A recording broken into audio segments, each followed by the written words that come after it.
A lot of people like the idea of buying one registered transferable HK trigger pack so that they can use it in multiple guns. They can get a full auto 308 and 5.56 and 9mm, all for the cost of one tax stamp. You can do that, but you need to be careful. So let's talk about why. Thanks for tuning in to another video on ForgottenWeapons.com. I'm Ian McCollum, and I'm here today at Morphy's with a couple of transferable MP5s. The difference here is this is an original HK MP5, all made by the factory, full auto. This is a registered trigger pack on a previously semi-auto host gun.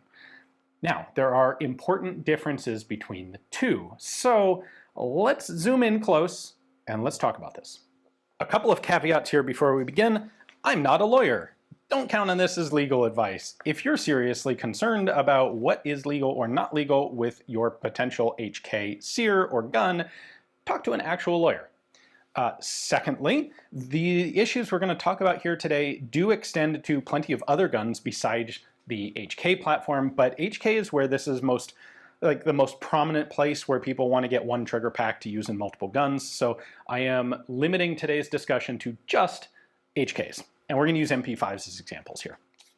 All right, let's start by considering a parts kit. If I take this MP5 and I cut it up legally into a parts kit, the receiver is all destroyed, gone.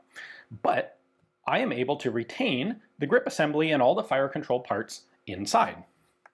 I can have this. In the US, this is completely unregulated, unrestricted, and there are a ton of people out there who have these off of things like set-me parts kits. So what prevents me from taking this and getting a semi-auto MP5 and going click, pin, pin, now I have a machine gun, ho, ho, ho? And the answer is, well, this is one of those areas that makes HK sort of a special case here because well, for example, in an M16, your fire control parts are inside the lower receiver, which is the regulated part. And so if your lower can contain full auto parts, then you have, by definition, a machine gun. On an HK, the upper is the regulated receiver component, and that's done because that's the part that actually holds the magazine. Now, yes, I know there are going to be exceptions. This is a rule that ATF has that it doesn't work really well. Just ignore that. We're going to go with this as it is right now. So on an HK, the upper is the receiver. It's the regulated part. The lower is not. So what prevents me from putting this onto a semi-auto gun is that a semi-auto gun, in order to be sold in the US, has to be able to not accept a full auto trigger pack. Basically, that's the root of it. All right, so here's our semi-auto gun. Here's our full auto gun. And these are as factory made. Legally, these are both machine guns now. But on the original full auto gun, you can see we have the assembly mechanism here is that this clips on, and you put a push pin through, holds the grip stick in place, bing, bang, boom, done. Easy to assemble, that's how it was intended. We go over here to the semi-auto gun, and it doesn't. It has this big lug, or what's in HK parlance called a shelf. And if I take my full auto lower and I try to put it on, it won't fit. This big shelf gets in the way. And that's, by the way, why on especially, now, there have been some guns later on that do use pins in the front because they have extra mechanics underneath, extra material underneath. But early on, the semi-auto HKs did not have a pin in the front. And that's because they had a big shelf like this of extra added material so that your full auto grip won't fit. So here's where I get in trouble. Let's say I have just bought this. It's an original full auto lower, and let's say it's been registered as a machine gun. Cool, I have a full auto HK. I can just put it onto my gun and it won't work. Okay, you know what? Easy enough. I'll get out the Dremel tool and I'll just cut this down until I can put my registered machine gun on the upper, right? No, that is where you get into potentially big trouble, because if this receiver can accept a standard full auto lower, then the receiver is considered a machine gun. That's cutting down this lug is the equivalent of drilling a third pinhole in your AR-15 lower. So what you have just done is create a new machine gun upper, you already have your registered lower, but your upper is not registered. So now you have two machine guns. One of them is legal and one of them is illegal. Also, I forgot to mention that there is a difference between a full auto and a semi-auto bolt carrier on an HK.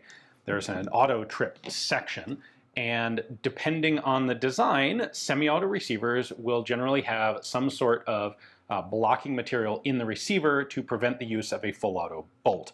And modifying that blocking element, we won't get into the details in this video, but modifying that element is considered the same as modifying this, the shelf here. It's tantamount to manufacturing a machine gun. This is where people can get into problems because they don't recognize the intricacies of this really admittedly stupid law. This is complex and convoluted, and a lot of it doesn't make sense, but that's how it's set up, and so it's what we need to be aware of when working with this stuff. Now, if we look at the lower that was actually on this semi-auto gun, you'll notice that it has been modified. Okay, you can see the fairly kind of crude grinder marks. They've widened these two tabs, they've cut material out from in here. That has all been done to allow this to fit onto a standard unmodified semi-auto gun. So this is legal because this is my registered full auto part. It's actually probably the Sear down inside of there. In fact, yeah, I can see it serialized right there. This is the part with the full auto. This is still an unmodified semi-auto upper receiver. So as long as I can take this and I can put it onto my semi-auto upper. If I have other semi-auto uppers, say a 5.56 and a 7.62 NATO, I can bounce this onto those other uppers. And that's the purpose. That's what most people are trying to do, or it's one of the things that people try to do with HK series, because the grip is interchangeable, so it's this cool opportunity to have access to multiple machine guns with only having to pay for one. Note that certainly not all transferable HKs are like this. Sometimes you have the Sear or the grip assembly, this part, registered, but sometimes it is actually the receiver that is registered. For example, this factory original MP5 is a registered receiver.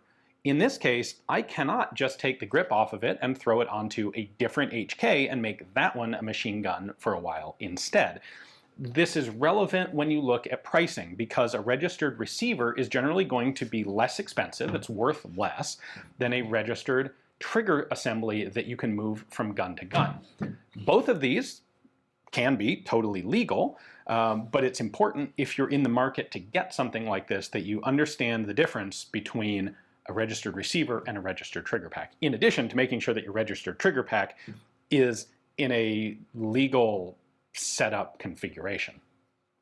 So the thing that you need to be very careful about is people can register anything. If I take this and I go to register it, I mean, I can't now, but pre-1986, if I had gone to register this as a machine gun, ATF would let me. They would very happily take a tax stamp, I put a serial number on it, and whatever. It's a legally registered machine gun. But I'm in this weird position where I can only put it on another registered machine gun because of this sort of setup, because I have to have an upper. The only way an upper can fit this and be legal is if it's registered as a machine gun. So what's the specific action or knowledge that you need to have as a result of this video? If you want to go out and buy a transferable HK Sear pack, HK trigger pack to use in multiple guns, you want to make sure that if you're buying just this, it needs to be in a lower housing that has been modified so that it will fit on unmodified semi-automatic guns. If you're buying a complete gun, you need to make sure that the upper receiver, the receiver legally, of the gun that you're buying has not been converted into a machine gun by modifying it to take a standard, well, one of these standard grips. A lot of people are not familiar with the nuance of this, and you can definitely get into trouble.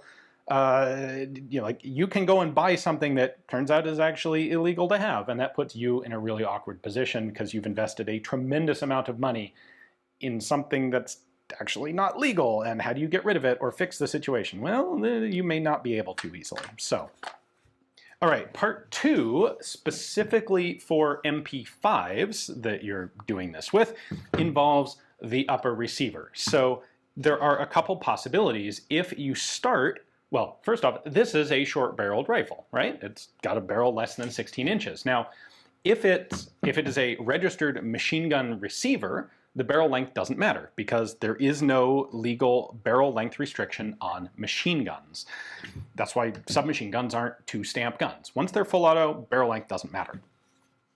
However, if this is your machine gun, if you have a transferable trigger pack, then it means this is still a firearm because it's an upper receiver with a mag well. This is a controlled part, it's a firearm. And it has a short barrel if it's an MP5. Now, if this started out as a pistol, like hypothetically an HK SP5, then once you remove the machine gun grip, this goes back to being a pistol.